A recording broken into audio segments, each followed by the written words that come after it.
All right. So I have the pleasure and honor here. Well, first of all, this is Karina, your host from Inside Out, and I have the pleasure and honor to interview Dr. Monica. And I'm sorry, how do you pronounce your last name? I don't want to. Yeah, it's Rajasegaram. Rajasegaram. See, Yeah. love it. I would not say that, but love it. She is a medical practitioner, a published author of 4 books, 2 of which have been Amazon's bestseller. That's awesome. Last life transformation and mindset coach and speaker. Dr. Monica, thank you so much for taking time out of your day. Please tell us where you're from, because we are in 2 completely time zones here. Yeah. And we had a little bit of issues with the time, but it's all good. Everything is figure outable. Tell us where you're from, a little bit more about you, and then I also want to know 2 things that you love doing outside of your work. Oh, okay. All right. So, hi everyone. I'm Monica. So, thank you, Karina, for for this interview and for at least allowing me to share with your audience. But so I am based in Melbourne, in Australia. So, hence we are into different parts of the world. Yeah, and I was actually originally born in Malaysia. And I came to Australia at the age of 19. So this is almost 21 years ago. So do the maths, you'll know my age. You look so young, though. Yeah, no, I am not. But yeah, so I came here when I was 19 for college, and then I went on to do my medical degree here in Australia, in Melbourne. And yeah, so I've pretty much lived in Melbourne most of my more than I have in Malaysia. So I am Australian now. And I went through medical school and then met my husband, got married, and yeah, so Australia is home for us now. And 2 things I like to do outside of work. I love coffee, so coffee is my thing. And I don't excessively indulge in coffee, but I do love meeting with friends at a cafe, things like that. And my second thing I love doing is reading, and I have a full shelf of books. Oh my So gosh. I love reading. It's my thing. So yeah. I'm not even going to lie, Dr. Monica, but those are 2 of my favorite things.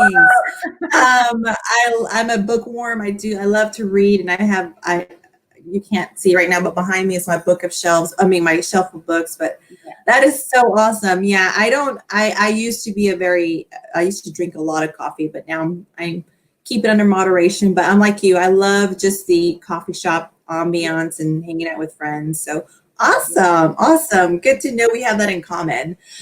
So I know that you are now a transition into a life coach. Is that correct? Is that what you're doing now, the transformation mindset coach? So tell me how that transition happened from being a medical practitioner to becoming a transformation and mindset coach. Yeah. Look, it was a really interesting transition for me. And so I've been a doctor since 2007. So I worked as a medical practitioner, did, my whole training years, my physician training, etc. And then I worked in private practice for many years. And in between, I had my children. So I've got 2 girls, and one's almost 9 and one just turned 3. So after I had my second child, I took maternity leave for a year, and then I was getting ready to go back to my clinic job, and yeah, I did go back part time, and then my little one fell sick because she had to go to daycare all the time, and yeah, they pick up bugs and things like that. So anyway, it wasn't quite working for our family life at that point. And my older one had just started school, so it was her first year in school. She was only 5.5. So anyway, I decided to take a bit more time and stay home with the kids. In that time, I actually started I did coaching without knowing I was coaching. So I was just sharing with my circle of friends and women I sort of meet along the way and interact with, and just, I guess, sharing my journey. And I'm a very open book sort of person. Like, if you spend 15 minutes with me, you probably know my whole life story. But just for context purposes, between my two children, I had multiple miscarriages. So I had 5 miscarriages in 5 years. And it was a very, I guess, traumatic time in my life. And I had used writing as my way of healing. Coping mechanism. So what just started as writing in a journal then, became sort of, I just felt prompted to share that in a blog. So I set my blog up, I started sharing that, and it was picked up by, various people. There were many women connecting with me. And so I almost felt the need was there. And so when I was planning to go back to work and that didn't quite happen, I felt I was writing a lot on my blog. I was sharing and just reconnecting with those women that I had sort of in my space, I guess. And one day, one of my friends just said, "Mon, do you know that what you're doing is actually coaching? Like, have you ever considered coaching?" Because, like I said, I love sharing. I'm an open book. I will share what I've learned quite easily. And yeah, so I was very curious about life coaching, and I went looking around for what it is and how can I get myself, I guess, certified. Being a medical practitioner, I am by the book. I don't like doing things that I don't have an idea about. So I got myself certified and started, I guess, sharing with the women in my circle. And I think, I got a couple of clients and then word of mouth and referrals and things like that. So that's pretty much how I transitioned into life coaching. And I was still writing on the sidelines, and then my writing was picked up by a couple of publications, magazines, and things like that. So I shared that in, a couple of different online and also, I guess, printed magazines and things like that. So that's how I sort of transitioned into the whole writing and coaching. Gotcha. Yeah. So I love that story. I love how you used those struggles, that challenge, that change that you were going in your life, with the miscarriages, and how you actually used that to turn it around to help other women and uplift them, and then encourage them too at that same time. Yeah. With so much change and so much challenges and fears going on in the world right now, Dr. Monica, with everything that's just going on with the pandemic and the racism and whatnot. I know that your coaching program supports young women as well, young girls and women, which I think it's amazing that you support young girls, because I was there once. I wish I could have had a Dr. Monica, in my teen years. But I know that you help them move forward in life boldly and with courage. What would you say are some of the struggles, the biggest struggles that your clients now are facing during these times? Could you kind of pinpoint some of those top struggles? So as you mentioned, so I also coach young girls, and this again was something, once I started coaching women, I was then approached by a couple of school moms to ask, and they were asking me, can you translate that same knowledge into, younger girls? Can they benefit from something? So again, it was, I guess, coming from a medical background, I see the development, I'm aware of, their development stages and things like that. So I then started running workshops for the young girls, and it is right. Like, I mean, I personally grew up in an Asian culture, and I would have loved to have a coach or someone to at least tell me what's coming, like, or how I can I guess navigate life to a certain degree. But yeah, so with the challenges, with my women that I coach, a lot of the challenges in these last few months that I've been seeing is burnout and overwhelm. It becomes so obvious because I think as women, we carry so many responsibilities. And, here in Australia, and I think it's the same for you as well.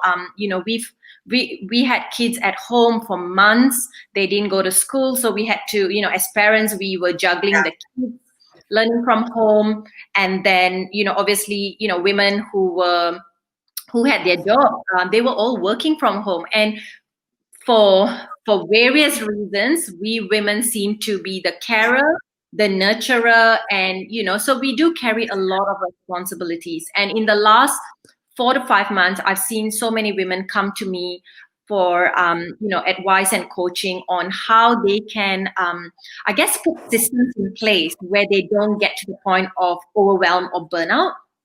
And like my area of passion, I guess, is change and transition. And the interesting thing about change and transition is, as we are all experiencing right now, is that it's not so much the change that is uncomfortable. It's all the underlying issues that tend to surface when we're sitting in this place of change, right? And many women are dealing with, loss of jobs, change in career direction, whether they have to take their business into a certain, a different way. They have to go, they've been running physical, like they've been physically at a job. Now they're having to go online. And many women don't like that. They don't feel confident enough in front of the camera. Issues of self-worth. Do I look good enough to be in front of the camera? There's so much that women deal with. All right. And yes, as uncomfortable as transition and change is, there's a lot more under that layer. And that's what I like to work with women, because once I establish a good rapport with them, they tend to really share, and it's really interesting, the breakthroughs that come through just by actually calling it out, like, I am not confident because someone said something about their appearance in the past, or someone's told them they weren't good enough for that job or to be in front of the camera, or whatever it is. But there's so much under that layer. So that's pretty much what I tend to do with my women in my coaching work. And with my young girls, so with the girls, I like to run a face-to-face workshop. I just find it's so much more easier because they see your body language, they feel the warmth, when I'm in front of them, and I become a child when I'm with them. Like in our workshops, we put on music, we dance, we talk about, I'll choose songs that sort of almost leads me into a conversation, like a theme, and we'll do a dance, and then we'll talk about why it's important to look after your body, or what is body image, things like that. So I think these days girls are so much more exposed to so many things compared to when we were growing up. And I sound really old, but we didn't have Facebook, we didn't have Instagram like when I was growing up, and thank God for that. Like they do it so much more. And recently, with everything going online, even my 9-year-old, she was doing pretty much everything on online with Zoom calls, etc. And they are watching, they are lurking on the internet. So you got to be so what I've used this time as an opportunity to speak to my daughter and tell her about the dangers of as good as the internet can be, why we be careful what we put out there, how we carry ourselves on the internet, and things like that. So with my girls, we sort of tackle a few different subjects. I guess it's based on their development phase that they're exposed to, and I tend to break up the age group. So I when I workshop, I'll workshop with girls aged between 8 and 10, and then 11 and 12, because the 11 and 12-year-olds are dealing with a slightly different, they're just pre-high school. They might have just gotten a phone, or they have a few different things going on for them. So I think that's pretty much the challenges that, and I could go on about the challenges they face, but I hope that gives you a good idea of what. Yes, thank you. I love how you said, I actually was a style coach. And so I loved working with women one-on-one, and loved helping them feel beautiful with their, through their clothes. But what I also learned is that there was something every time I met with a woman and I'm like, okay, I'm here to transform your closet and your wardrobe. they always gave me this story, and there's just always something deeper there as to not just them wanting to transform on the outside, but there was a reason, there was just something deeper there, which is why I decided to join the Inside Out Institute, because here I'm actually able to help them on a very much deeper level, like really from the inside out, not just transforming them on the outside, but on the inside. So you're so right. As women, we're told things at a very young age that just sticks to us. And we grow up and we're like, okay, well, we're not good enough. We're not confident. I mean, I'm not confident enough. I'm not pretty enough. I don't look a certain way. A lot of my clients were like, oh, until I look a certain way, until my body looks a certain way, then I will feel happy about myself. And it's just like, no, you need to love yourself, love your body now. And that is amazing how you, when you're coaching these young women, to these young ladies, because they need to know that. They need to know that because they're exposed to so much on social media, you don't want them to think that, oh, I need to look that way. I need to be a certain way. My body needs to look a certain way. No, you are beautiful just exactly as you are. And let's just help you bring that out, that confidence out. And so that's amazing how you do that. And it's so true. It's definitely a big struggle for a lot of women, is the confidence. But when you were talking about overwhelm, I'm actually, that's just like the biggest word that we hear nowadays with everything that's going on. I'm actually doing episodes on daily video with Inside Out on overwhelm, how to overcome overwhelm. So I know you kind of mentioned a little bit of what you do. So give me maybe just one or two tips or ways that you say, here, this is how you can, or what you can put into practice to kind of, to overcome some of that overwhelm or feeling of overwhelm. Yeah. So I think overwhelm, we kind of use the word very loosely, and we there's some days when my kids are, just in my face and I'm like, oh, this is just overwhelming, we can be, it's I guess a spectrum. So it depends on where on the spectrum you sit and how you define overwhelm. But I think with a lot of my clients, I find they get overwhelmed when they don't have systems in place. And I know, when I use the word systems, I'm using it loosely here, because, what is a system for you might be a real rigid thing for me. So, it's not so much a rigid way of living. And, we all have different environments that we live in, different support networks, etc. But what I like to help my women see is that overwhelm is a symptom of something else that's not working for you. It's my medical background, right? We look for symptoms, we look for signs and symptoms. But so when my women come to me and they say, oh, I just feel overwhelmed with my home living, I just feel overwhelmed with, my children. So what I want to go back to is, all right, do you have something that will help you? One is anchor your day. And I am big into boundary setting and healthy habits. Again, it doesn't have to be rigid, but it has to be something that works for you in a season of life. And we all go through, changes, and often I'll tell my women, don't compare your season, you have young kids, with another woman who has Stop comparing.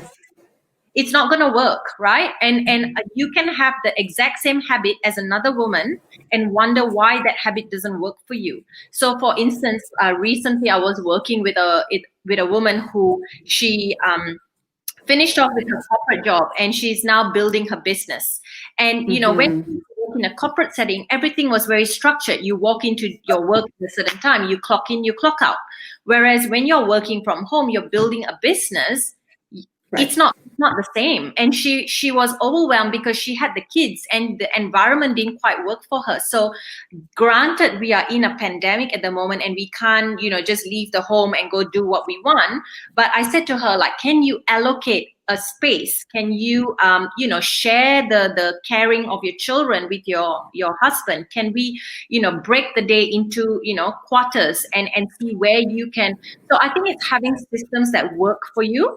not against you. Because if you're rigid about your system, you'll find it such a burden. Like you're gonna, you're gonna give up on it very quickly. And so, like, even when it comes to habits and boundaries, like, we often hear the word boundaries thrown around, and so many times you'll hear people just saying, just set a boundary, just say no, and say yes to something and say no to everything else.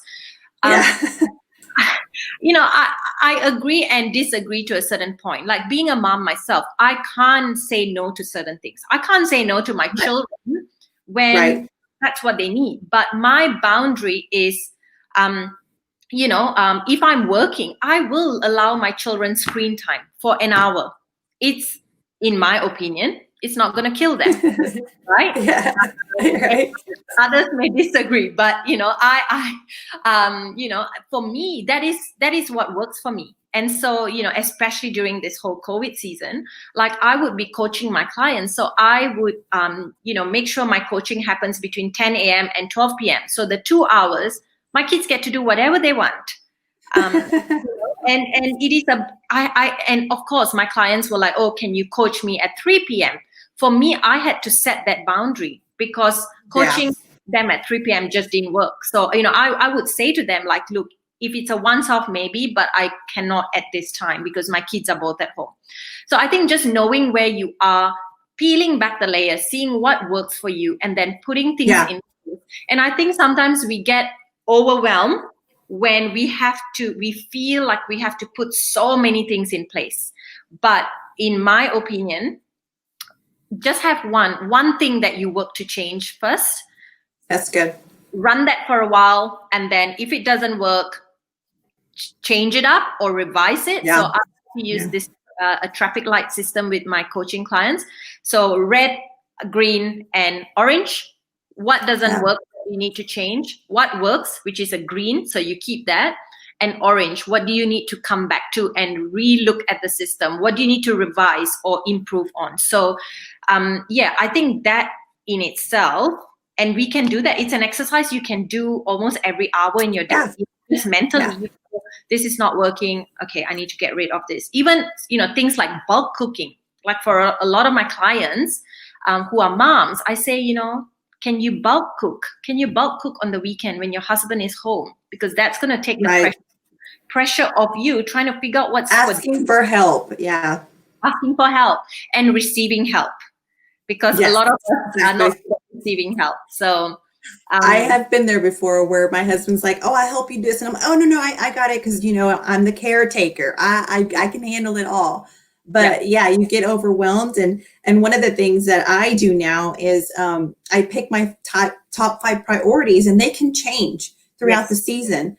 And my yeses, because a lot of times as women, we want to say yes to everything. At least I know I do. And so I've now been to where I pick my top 5 priorities, and my yeses have to be in line with those top priorities, and everything else is a no, because I've been there. I've been where I've been so overwhelmed because I overload myself with tasks and to do things and don't ask for help. So it's something that it took me some time to learn, but it did affect my health at some point. So it was like, okay, I can't, this has gone too far. I've got to stop this. I've got to change something, And that's what I think a lot of women come to the point of, burnout or health issues, and they're just not coping. And then, you sort of have to really, work harder. So I think, the one myth I want to bust is, sometimes as women, we feel we should wait till we get to that point before we ask for help, or before we work with a life coach or a health coach, etc. But I find that, you should be doing that way before the feeling of overwhelm, for sure. Yeah, that's awesome. Okay. And then for those women out there, before we close, for those women out there, Dr. Monica, who are listening and who want to really improve their lives and change their lives, but they're just kind of like in fear, feeling overwhelmed, don't know where to start, have no idea where to start. What is your advice for them who are really wanting to change things in their lives for the better? I think this is, we could go on for hours on this, and, the amount of self-help and professional. What is your number one? My number one would be to start small. acknowledge where you are and start small. And, like I said before, I think we get so overwhelmed with having to, wanting to implement so many things. I think number one is acknowledging that you are feeling uncomfortable, you are feeling stuck, you're feeling stagnant with life. And then acknowledge the feelings. Like, I think so many of us are so good at just sweeping it under the rug. We go, I'm fearful, but let's just, not go any further. But why are you fearful? Are you fearful because there is uncertainty? Are you fearful because you're going to be judged for something, or for moving into something, or building something new? What it is, call it out, give it a name. Because I think sometimes when we call it out and give it a name, only then can we actually work, to improve on it.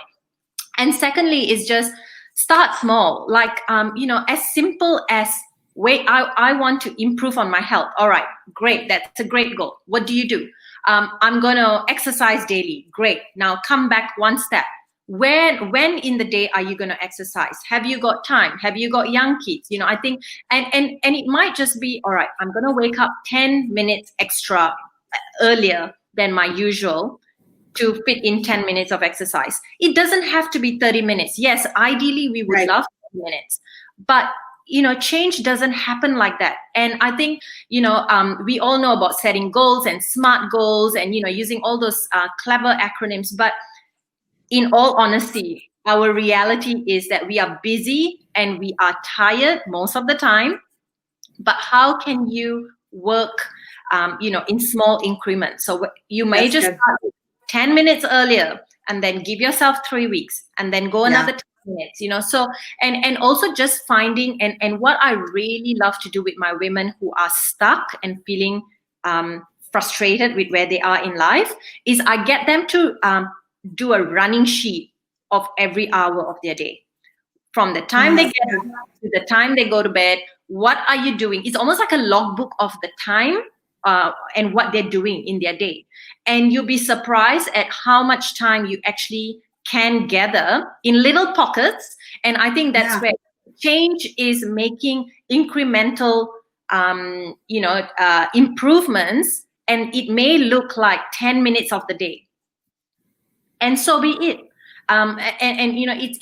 It's still, you're still better off doing that than not doing it at all. Than not doing it. Yeah. Exactly. And so and personally, this is something I have had to learn myself as well, having kids and because there's an age gap as well. And I was 5 years older when I had my second child, and, you learn on the job, but, just constantly saying, oh, I don't have the time, or, I can't do this, or I can't do that for myself. Once I get my women to actually do a logbook of their time, they will actually find time. And even little things like scrolling on Instagram from 1 o'clock to 2 o'clock. Is that really necessary? Probably not. Wow. So you could scroll for 20 minutes. There's nothing wrong with that. But, you still have 10 minutes to do a quick online, exercise, or make yourself a healthy meal, or, go for a walk. Yeah. So, you will always find the time for your priorities. And I think a lot of women forget you are a priority. We forget that.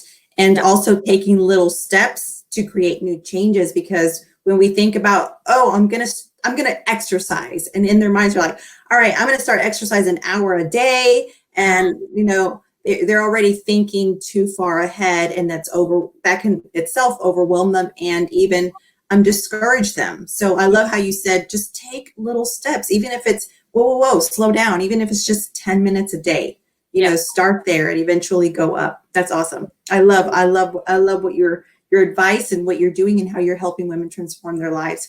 Dr. Monica, can you please tell the viewers where they can find you? What are your platforms? Yeah, sure. So I hang out on Instagram a lot, but don't go scrolling on Instagram for hours. That's pretty much where I interact a lot, and a lot of my clients find me on Instagram as well. So I'm at monica.d.r on Instagram. My business name is About Her by Monica. So my website is abouther.com.au, and on Facebook I'm the same, abouther.com.au. Okay, awesome. Thank you so much. Are there any last words that you want to of advice that you want to give everyone watching?